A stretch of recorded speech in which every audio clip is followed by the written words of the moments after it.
ایک سنی مسلم لڑکی تھی میری کلاس کے اندر. ہاں سنی مسلم لڑکی تھی ہاں اور اس نے کہا کہ عورتیں ایسے باندھ کر نماز پڑھتی ہیں. ایسے ایسے کر کے ہاتھ ایسے کرتے ہیں؟ نہیں, اس نے کہا کہ ایسے کر کے. ایسے پڑھنا چاہیے. جی اچھا لیکن احمدی عورتیں ایسے کر کے کیوں باندھتی ہیں؟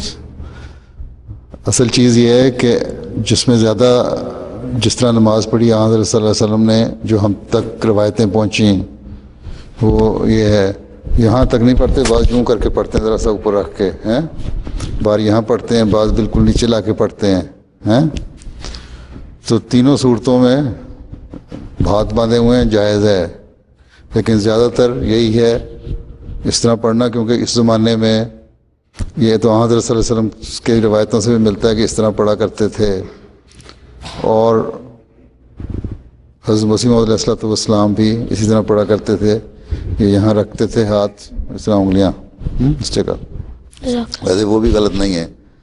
باقی دنیا میں ایسے لوگ بھی ہیں جو مالکی فرقے کے لوگ ہیں نا، افریقہ میں بہت زیادہ ہیں امام مالک کے ماننے والے، وہ ہاتھ باندھتے نہیں، ہاتھ چھوڑ کے نماز پڑھتے ہیں.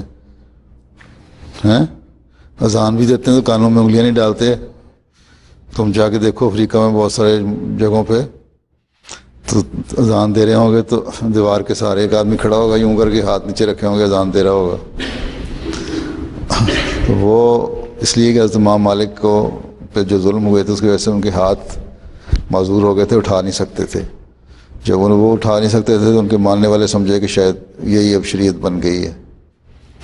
لیکن بہرحال ہم یہ دیکھتے ہیں کہ حضرت صلی اللہ علیہ وسلم نے زیادہ کس طرح ہاتھ باندھے، اس کے مطابق ہم پڑھتے ہیں. اور حضرت مسیح علیہ السلام نے جس طرح ہمیں بتایا کہ اس طرح ہونا چاہیے. عموماً تو یہ سنی ہوئی اس طرح ہی بنتے، پر یہاں تو بہت کم جاتے ہیں، یہاں رکھتے ہیں ہاتھ. عورتیں عموماً میں نے دیکھا ہے، عورتیں اوپر کر لیتی ہیں ہاتھ.